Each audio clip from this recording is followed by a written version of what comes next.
क्या कर रहे हैं आप लोग? हमादुल हक के पॉडकास्ट में खुशामदीद। अस्सलाम वालेकुम। आई होप आप सब लोग खैरियत से होंगे। इस कोविड-19 के झंझालपुरे में सब कुछ ठीक ठाक चल रहा होगा।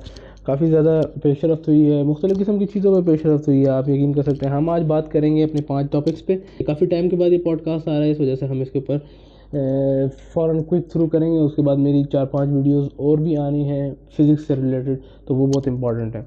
टिकटॉक अनबैंड, यानी ये अभी का वाक़या है, यानी वीडियो पोस्ट होगी उसके एक दिन पहले का ही वाक़या है शायद, क्योंकि ये आज हुआ है जब मैं बात कर रहा हूँ। टिकटॉक अनबैंड हो गया, क्यों हुआ है, बैन क्यों हुआ था और अनबैन क्यों हुआ? देखिए, इसके बारे में अपने राय का डिफरेंट लोगों के डिफरेंट ओपिनियंस होते हैं।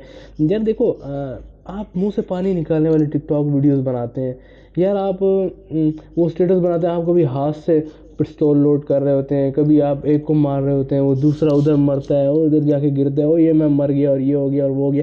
यार इस किस्म की चीज़ें, यार ये कंटेंट जो है, यार आप किसको पागल बना रहे हैं? यार ये सारे मिलके हमको पागल बना रहे हैं यार। मदर बोर्ड है तो सही।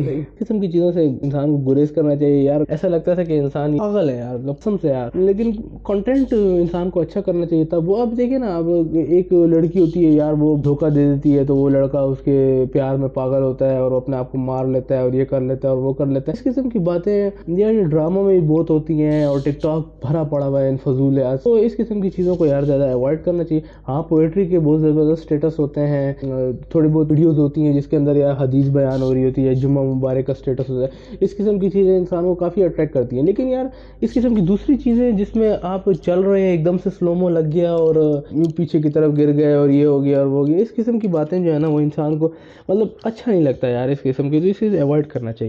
तो यूके के अंदर एक मोबाइल को अलॉटमेंट लेटर जारी किया है और वो आई थिंक सो टिकटॉक है। ये भी नहीं कि टिकटॉक का मतलब तुम्हारा इस्लाम ख़तरे में है, इसका मतलब ये भी नहीं है, ये लोगों ने अपने पास से बनाया। लेकिन क्या नाम है, इस बारे में ज़रा सोचना चाहिए कि यार इंसान एक चीज़ है उसको अच्छे पर्पज़ के लिए इस्तेमाल करे। अब ये भी बिल्कुल गलत है कि यार आप अपने मुल्क में टिकटॉक बैन कर देंगे, कल को आप यूट्यूब भी बैन कर देंगे, कल को आप physics.org की वेबसाइट भी बैन कर देंगे, क्योंकि उसमें सेक्सुअल इंटरकोर्स के बारे में बताया जाता है और इसमें अब हरकत नहीं करनी चाहिए। मोटरवे इंसिडेंट पे, अच्छा मोटरवे इंसिडेंट पे मैंने बिल्कुल कोई वीडियो नहीं बनाई। इसके ये मुझे पहले बना लेनी चाहिए थी, क्योंकि मैं आपको आइडिया शेयर करना चाहता था कि यार मोटरवे इंसिडेंट की सबसे बड़ी वजह ये नहीं कि उस औरत ने कपड़े सही पहने हुए थे, नहीं पहने हुए थे, या वो बुरे कपड़ों में निकली हुई थी, या वो कपड़े औरत है। देखिए, पहले रूट को जाने ना कि रूट क्या है। रूट ये है कि यार आप जब निकलते हैं घर से बाहर, तो आप एक औरत को किस नज़र से देखते हैं, ये आपकी नज़र पे डिपेंड करता है। यार मैंने बड़े बड़े शादीशुदा लोगों को देखा है, ठीक है। अब मैं तो चूँकि अनमैरिड हूँ, मेरे जितने फ्रेंड्स सुन रहे हैं अप्रॉक्सीमेटली सारे ही अनमैरिड होंगे, क्योंकि हम यूनिवर्सिटी स्टूडेंट्स हैं।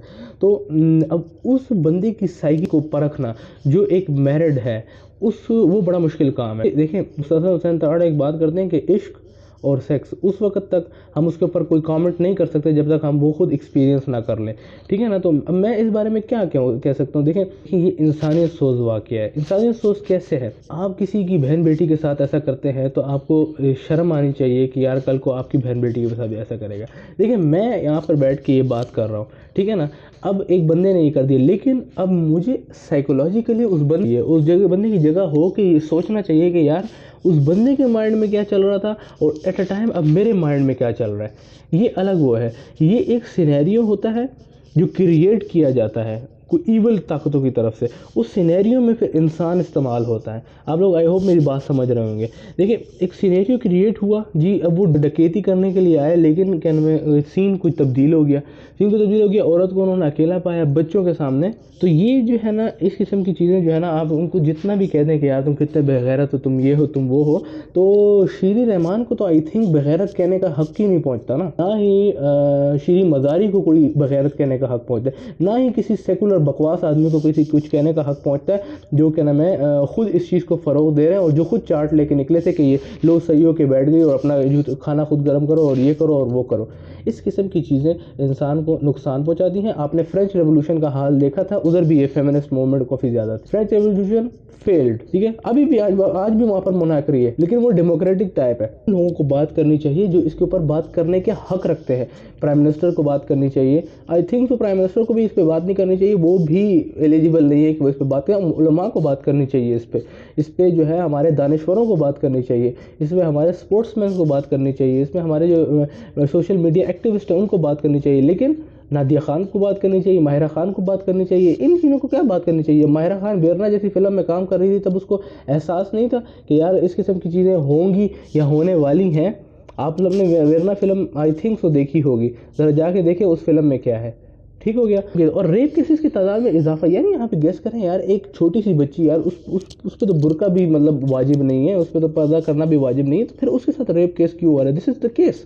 ये केस ऐसे है, देखें आप जो है ना एक चीज़ को स्टिमुलेट करते हैं। स्टिमुलेशन ये होती है ना कि यार आप धक्का लगा के एक पत्थर को पहाड़ की चोटी तक ले जाते हैं, उसके बाद भी फिर आपको उसको हल्का सा टच करना पड़ता है, टच करते हैं और गड़गैच सब कुछ ख़त्म, वो पत्थर खुद ब खुद दब जाता है। तो आपने जो है ना, ये हमारे फैशन इंडस्ट्री ने, हमारी जो सेकुलर इंडस्ट्री जो है एक किस्म की, जो वास्प के कारिंदे हैं, जो फ्री मेसन्स हैं, वो इस चीज़ पे काम कर रहे हैं कि वो इतना स्टिमुलेट कर दिया है कि अब वो एनर्जी बेकाबू हो चुकी है। क्योंकि यार एक आदमी जब एक चीज़ देखता है टीवी पे, जाहिर सी बात है वो प्रैक्टिकल करना चाहता है, ठीक है ना। तो फिर ये नहीं देखता कि यार ये मेरी बहन है, ये बेटी है, ये माँ है, ये कोई और है। अभी कल की बात है, एक रेप केस आया, एक बाप ने अपनी बेटी पे, जब आपकी अडल्ट साइट्स हैं वो इस किस्म की वीडियोस बनाती हैं, आपकी क्या नाम है, पोर्नोग्राफी एक बहुत बड़ा टॉपिक है और बहुत बड़ी एडिक्शन है, जो मुआशरे को तबाही की तरफ ले जा रही है। This is a social destruction, society इसमें तबाह हो रही है, माँ बाप का फ़र्क ख़त्म हो रहा है। तो बाप और बेटी का आप खुद सोचें, इतना ऐसा रिलेशन इम्पॉसिबल सी बात है, मतलब इंसान हैरान होता है, इंसान के रोंगटे खड़े होते हैं। तो ये रेप केसेस का जो है ना, ये अभी है नहीं, ये काफ़ी टाइम पहले से यहाँ आप सब जानते हैं कि कुरान और बाइबल में भी आया कि लूत अलैहिस्सलाम की कौम पे अज़ाब क्यों आया। इंसान को कि क्या करना चाहिए, इसका सोल्यूशन क्या है? इसका सोल्यूशन ये है अर्ली मैरिज।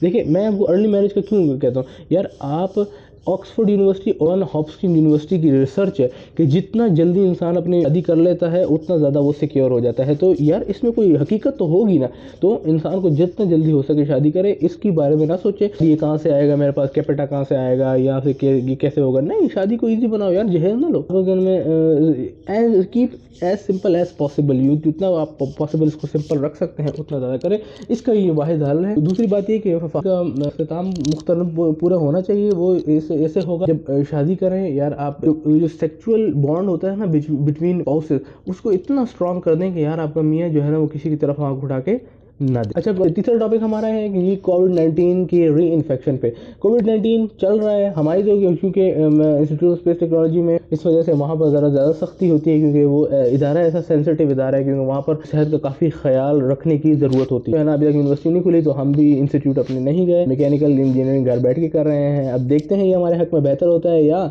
ख़राब होता है, लेकिन इसके बारे में तो डिसीजन बाद में ही कर सकते हैं, 4 साल के बाद जब हमें जॉब मिलेगी या जॉब लेने जाएंगे। लेकिन कोविड-19 की जो सिचुएशन है वो काफ़ी वर्स्ट है। हमारी यूनिवर्सिटी का बहुत बेहतरीन डिसीजन है, हमारे इदारे का बहुत बेहतरीन डिसीजन है कि हमने यूनिवर्सिटी नहीं खोली।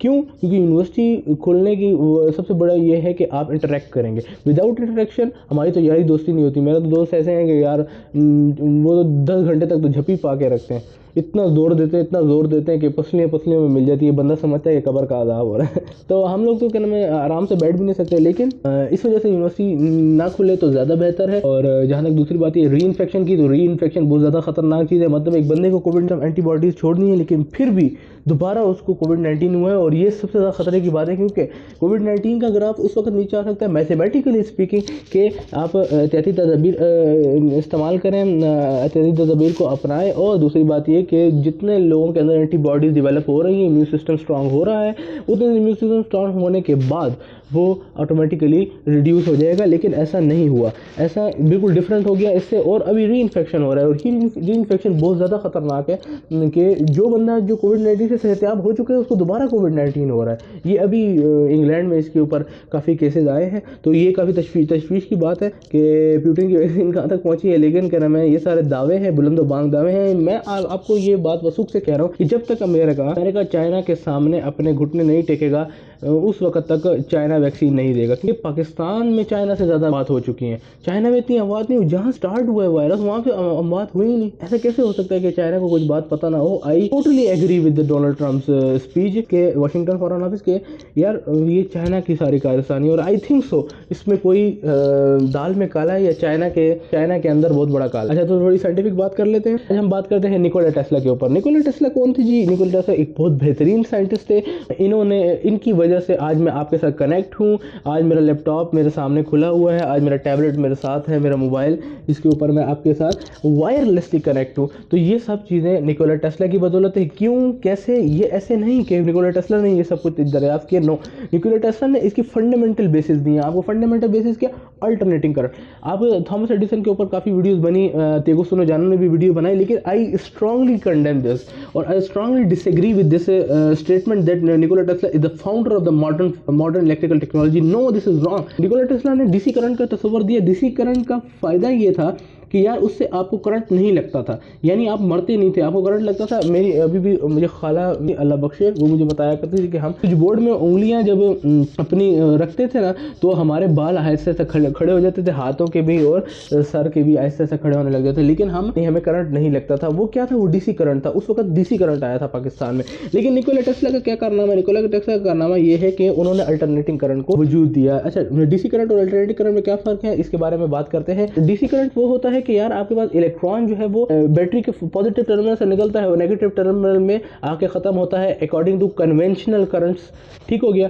लेकिन इलेक्ट्रॉनिक करंट में ये नेगेटिव टर्मिनल से पॉजिटिव टर्मिनल में निकलता है, ये सब चीज़ें हैं। तो ये पूरा इलेक्ट्रॉन यू करके ट्रेवल करके सर्किट में से आता है और दूसरे टर्मिनल पर, तो इसे कहते हैं डीसी करंट। और ये उसके अंदर जो है ना रेजिस्टेंस क्रिएट करता है। वही रेजिस्टर बल्ब होता है, वही रेजिस्टर मैं भी हो सकता हूँ, वही रेजिस्टर ये लैपटॉप है, वही रेजिस्टर कोई भी चीज़ हो। करंट का हम डेली लाइफ में इस्तेमाल इसलिए नहीं कर सकते क्योंकि डेली लाइफ में डीसी करंट का एक नुकसान है कि डीसी करंट जो है वो हर 10 किलोमीटर पे एक ग्रिड स्टेशन मांगता है। ग्रिड स्टेशन क्या होता है यार? वो पावर अप करता है, मतलब बूस्ट अप करता है। स्लो हो जाता है, उसके इलेक्ट्रॉन की इंटरेक्शन कम हो जाती है, तो करंट बिल्कुल मतलब स्लो होने लग जाता है due to the resistance of the wires. DC current can not sustain so much resistance, वो सस्टेन नहीं कर सकता। इस वजह से करंट के लिए एक ग्रिड स्टेशन होता है हर 10 किलोमीटर पे जो उसको बूस्ट अप करता है ताकि वो करंट आगे पहुंचाया जाए। लेकिन अल्टरनेटिंग करंट क्या होता है? अल्टरनेटिंग करंट ये होता है कि यार आपकी वायर के अंदर करंट जो है ना वो अल्टरनेट करता है, not a variable current. Variable current is a quite different thing. Variable current ये कि वो करंट चेंज होता है। अल्टरनेटिंग करंट ये होता है कि करंट की डायरेक्शन चेंज हो जाती है। Positive terminal becomes the negative terminal of the battery and negative terminal becomes the positive terminal of the battery. और ये अल्टरनेटिंग करंट जो है ना वो बहुत ज़्यादा एफिशिएंट है। आज हम जो भी चीज़ें यूज, लैंप जल रहा है, टीवी चल रहा है, ये सब अल्टरनेटिंग करंट के ऊपर चल रहा है। तो how can you say that Thomas Edison is the founder of the modern electrical technology? No, Nikola Tesla is the founder of the modern electrical technology because उसने इतना ज़बरदस्त हमें एसी करंट का तस्वर दिया जिसकी वजह से आज हम एक दूसरे से कनेक्ट हैं और मिनटों सेकंडों में बिजली यहाँ से वहाँ पहुँचा सकते। तो उनकी फ्री एनर्जी के कॉन्सेप्ट पे थोड़ी बात कर लेते हैं। फ्री एनर्जी का कॉन्सेप्ट ये था कि आपके पास ये है कि earth is a reservoir of charges. We all know that earth is a container which contain are the positive and negative charges. Nikola Tesla ये कहता था कि अर्थ के अंदर काफ़ी पोटेंशियल है due to potential difference across the its poles, so we can use this positive charge और negative run our daily life process. For example आपने एक पिक्चर भी देखी होगी कि वो तारे जो है वो ज़मीन में डालता है और बल्ब चल पड़ता है। तो ये एक टेस्ला का फ्री एनर्जी का कॉन्सेप्ट है, लेकिन इसकी कोई रियलिटी अभी तक तो नहीं लगती। लेकिन आई एग्री दैट इस किस्म की कुछ चीज़ें हो सकती हैं। और टेस्ला की एक बहुत बड़ी कॉइल सी बनाई थी, उसके वो कॉइल जो है वो अर्थ के थ्रू करंट को ट्रांसफर करती थी। उस टाउन के अंदर एक ग्रिड स्टेशन है, वो बड़ा वाला। ग्रिड स्टेशन ने अपनी ज़मीन में सारी तारें बिछाई हुई हैं, ठीक है, वो सारी तारें गई हुई हैं। तो अब जब जो जिसको भी बिजली इलेक्ट्रिसिटी चाहिए वो ज़मीन में यूँ तार डालेगा ज़मीन में और इलेक्ट्रिसिटी ले लेगा। निकोला टेस्ला कहता था कि ये बहुत ज़बरदस्त चीज़ है, इससे कोई नुकसान नहीं होगा, ना जानवर मरेंगे ना इंसान मरेंगे, बस सिर्फ आपको जो इलेक्ट्रिसिटी चाहिए होगी वो ले। टेस्ला के पास ये वो आइडियाज़ था और अभी भी आप यकीन करें American society of electrical engineers के पास निकोला टेस्ला के पब्लिश्ड पेपर्स मौजूद हैं और वो पब्लिश नहीं किए गए, गूगल पे भी नहीं है, गूगल स्कॉलर पे भी नहीं है, आपको कहीं भी वो पेपर्स नहीं मिलेंगे। वो सिर्फ अमेरिकन ले गए थे अपने साथ और आज अमेरिकन की जितनी अल्टरनेटिंग करंट पर डिस्कवरीज है वो सब उन पेपर्स की बदौलत है। तो आप कैसे कह सकते हैं कि is the father of modern electrical technology? No, Nikola Tesla is the mother of modern technology. और यही मैंने आपको बताना था। और फ्री एनर्जी का कॉन्सेप्ट जो है ना वो बहुत ज़्यादा डीप है, उसके बारे में बात हम किसी और दिन करेंगे। कि इलेक्ट्रोमैग्नेटिज्म का कुरान में कहा दिखा रहा है, यार इस किस्म की चीज़ें इलेक्ट्रोमैग्नेटिज्म, कुरान जो है वो इलेक्ट्रोमैग्नेटिज्म को डिफाइन करने के लिए नहीं आया, कुरान आया है हिदायत के लिए। तो उसमें हिदायत होगी, उसमें थोड़ा बहुत साइड वाइज आपको थोड़ा वो मिलेगा, उसके वो एक आपको एक कॉन्सेंट्रेटेड आयत मिलेगी, उससे आपने उसको निकालना है कि यार इसको इलेक्ट्रोमैग्नेटिज्म का क्या तरीका है, ठीक है ना। तो ये ना देखेंगे कुरान में जो है हिग्स बोसॉन कहाँ है और ये और वो, तो इस किस्म की चीज़ों से बराए मेहरबानी गुरेज करें, साइंटिफिक अंडरस्टैंडिंग अपने अंदर पैदा करें ताकि आप पहचान सकें कि असल चीज़ क्या हो रही है। हमादुल्लाह को इजाज़त दीजिए, बहुत लंबी बात हो गई। इंशाल्लाह इस चैनल को लाइक कीजिए और हमारे फेसबुक पेज को भी लाइक कीजिए और सब्सक्राइब ज़रूर मारिए, सुनते रहिए। हमादुल्लाह का पॉडकास्ट नंबर 8 ख़त्म होता है। बाय बाय, अल्लाह हाफिज़, गुड नाइट।